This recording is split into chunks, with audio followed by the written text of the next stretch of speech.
Oi, pessoal, boa tarde. Hoje eu vim falar um pouco com vocês sobre a abordagem ortodôntica nos pacientes com necessidades especiais, levando em consideração que os pacientes com necessidades especiais são pacientes que, na sua grande maioria, apresentam más oclusões, sejam elas mordidas abertas, mordidas profundas, mordidas cruzadas, apinhamento, desalinhamentos.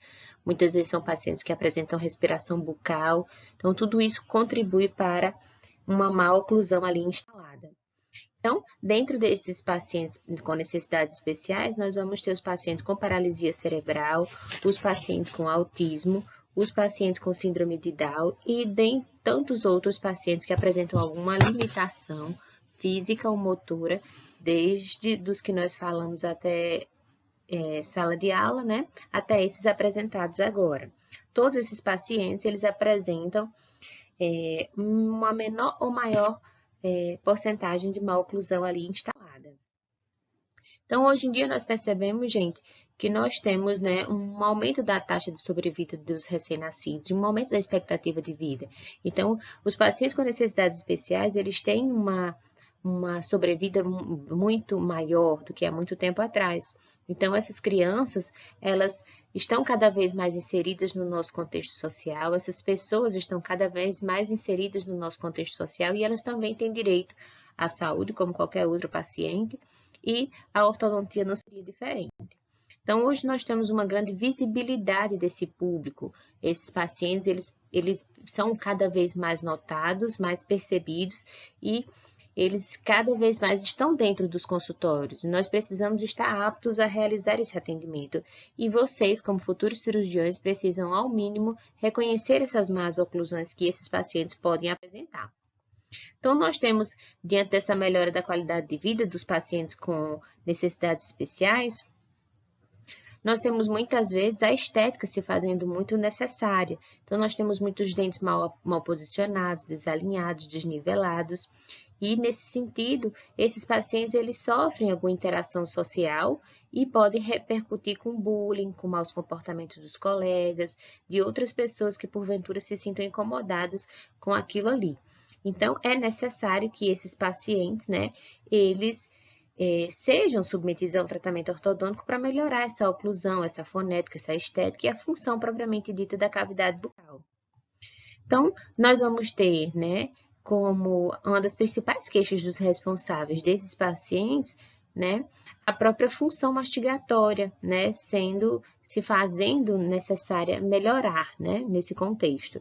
Além do mais, a gente percebe que uma das outras queixas dos responsáveis é a melhora na fala, quando esse paciente é submetido a um tratamento ortodôntico e, consequentemente, também terá uma melhora na sua alimentação e, com certeza, no seu estado nutricional sistêmico. Então, nós vamos também, com a presença desse tratamento ortodôntico, diminuir riscos de traumas e injúrias, porque nesses pacientes com necessidades especiais, uma grande parcela desses pacientes apresenta uma overjet acentuada, ou seja, quando aquele paciente ele apresenta a maxila muito protruída em relação à mandíbula. Outra situação é a presença de grandes desalinhamentos, né, desalinhamentos dentários. E a presença dessas más oclusões, ou seja, de uma overjet acentuada, de muito desnivelamento dentário, né, pode gerar um maior risco a esse paciente a sofrer traumas e injúrias. Então, nós vamos falar um pouco agora sobre os fatores etiológicos, né, sobre essas más oclusões, como se dá essa abordagem, esse diagnóstico, né, e como nós vamos eleger o tratamento e o planejamento para esse paciente. Então, a gente percebe que os pacientes com necessidades especiais, eles podem apresentar uma postura mandibular incorreta, uma postura lingual incorreta, então é perceptível em algumas situações que esse paciente tem muita tendência a ser um paciente classe 3, com prognatismo mandibular, ou com mau posicionamento da língua, ou a língua não bem assentada, né, a nível de assoalho bucal.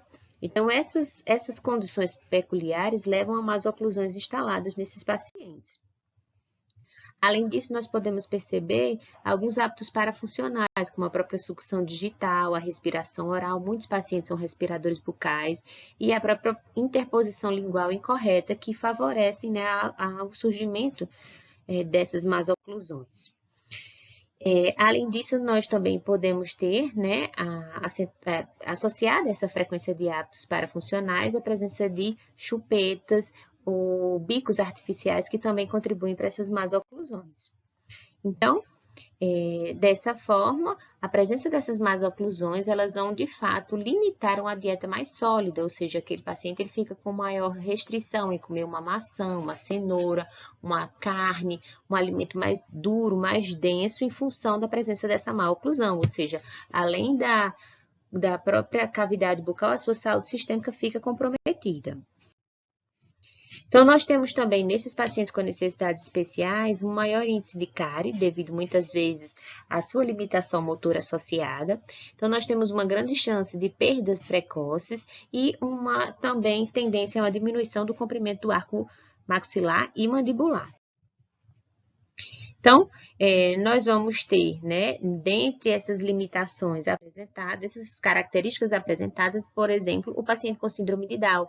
Dentro do que nós chamamos paciente com síndrome de Down, nós temos algumas características peculiares a nível de cavidade bucal, como a própria hipodontia, ou seja, os pacientes com síndrome de Down, eles tendem a ter um número menor de dentes em sua cavidade bucal. Eles podem apresentar com mais frequência uma mordida aberta anterior, uma mordida cruzada posterior, geralmente são pacientes classe 3, ou seja, nós percebemos um prognatismo mandibular e muito apinhamento.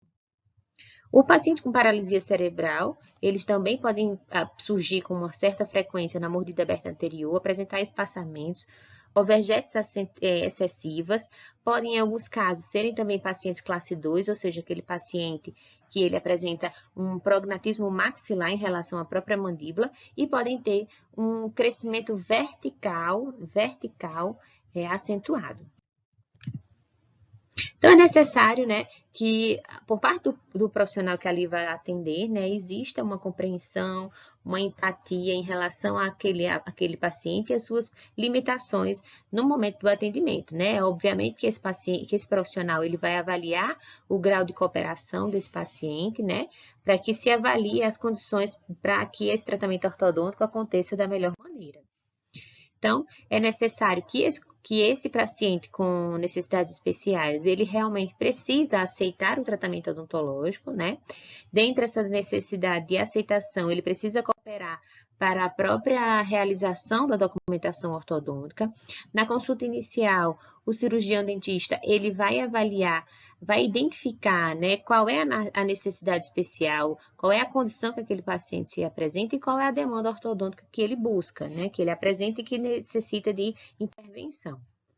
Então, nesse sentido, né, nós vamos entender que a documentação ortodôntica ela se faz fundamental. É necessário que as radiografias panorâmicas, algumas vezes as carpais, as telerradiografias laterais de face, os próprios modelos em gesso contribuam, né, estejam ali presentes uma boa documentação ortodôntica para que o planejamento ortodôntico se faça da melhor maneira. Então, é importante, né, que quando você eleja aquele candidato, aquele paciente para um tratamento ortodôntico, avalie-se as condições médicas daquele paciente. Ele realmente não apresenta nenhuma contraindicação médica. Esse paciente precisa ser avaliado quanto à sua saúde oral, né? A sua higiene oral, ela precisa acontecer. Esse paciente, mesmo apresentando alguma limitação, alguma necessidade especial, ele precisa apresentar um bom hábito de higiene oral, que se não por si, mas pelo seu responsável, pelo seu cuidador, né? É necessário avaliar também se ele apresenta algum hábito deletério, algum hábito parafuncional, para que isso consiga ser intervir, né, o mais rápido possível. Então, no tratamento ortodôntico para um paciente com necessidade especial, nesse planejamento vai se avaliar, vai se planejar obter o máximo possível de correção ortodonticamente falando, né? Mas algumas vezes é importante que se saiba que limitações peculiares ao próprio paciente podem dificultar ou limitar uma finalização 100% como a desejada. Então, é necessário que esse paciente venha, né, inicialmente para a consulta da instalação dos aparelhos ortodônticos, né? Esse paciente, né, ele pode ser submetido a essa instalação de uma maneira convencional, como outro paciente, né, sem nenhuma necessidade especial, mas dependendo do comportamento, da limitação que esse paciente apresente, ele pode ser necessário, né, que ele apresente a necessidade de uma sedação, né? Uma sedação com óxido nitroso, e aí, por sua vez, ele fique mais lento e contribua para a realização, né, da instalação do aparelho, né? Durante as consultas de retorno, ou seja, as manutenções ortodônticas, é necessário que esse paciente ele seja cativado, né, para que o tratamento ortodôntico consiga evoluir da melhor maneira. Então, aquela técnica do falar, mostrar, fazer, muito utilizada em odontopediatria, é bem colocada nessas situações para as consultas com os pacientes com necessidades especiais. Então, sempre está mostrando, falando, explicando, antes de botar a mão na boca do paciente, antes de realmente executar o atendimento, para que aquele paciente que já apresenta alguma limitação, ele realmente se sinta confiante para permitir que o atendimento odontológico aconteça. Os reforços positivos, né, eles podem acontecer muito semelhante aos reforços positivos que são realizados na própria odontopediatria, onde, à medida que o paciente contribui para a realização daquela consulta, que realmente ele seja agraciado ao fim da consulta com algum mimo, com alguma coisa que estimule, né, ou favoreça a repetição do bom comportamento que ele apresentou naquele momento. Esse paciente, né, com necessidade especial, ele pode ser submetido muitas vezes à instalação de um aparelho fixo ou aparelho móvel, né? Então, o aparelho fixo ele vai ter alguns prós e contras em relação ao aparelho móvel, né? Como, por exemplo, a própria maior dificuldade para a instalação, porque a instalação de um aparelho fixo demanda tempo e bastante cautela nessa instalação. Vai ter uma manipulação intraoral mais demorada, vai necessitar de uma cooperação maior desse paciente no momento da instalação, já que o paciente tem que ficar um tempo com a boca aberta, né? Esperar agir ácido adesivo, então tudo isso necessita de uma maior cooperação desse paciente. Por sua vez, o paciente ele vai necessitar também de uma maior manutenção de higiene oral, né? E existe maiores chances de aspiração, já que o procedimento é mais demorado, são instrumentos muito delicados, pequenininhos, né, que podem, por sua vez, serem aspirados e, né, dificultar ali o procedimento, né? Então, algumas vezes é possível fazer uma opção, ao invés de fazer a instalação do aparelho fixo, instalar o aparelho móvel, né? Deve-se avaliar de acordo com o comportamento, com a condição desse paciente, né? Se ele consegue fazer a instalação, seja desse aparelho fixo ou móvel, sem a presença da sedação, né, com óxido nitroso, ou se existe a necessidade da sedação. É necessário também que se utilize bons materiais para que esse paciente não fique com o bracket caindo, soltando, banda ortodôntica soltando, né? Para que as consultas de retorno sejam otimizadas o máximo possível para não ter repetição de trabalho, como, por exemplo, a própria repetição da colagem de brackets.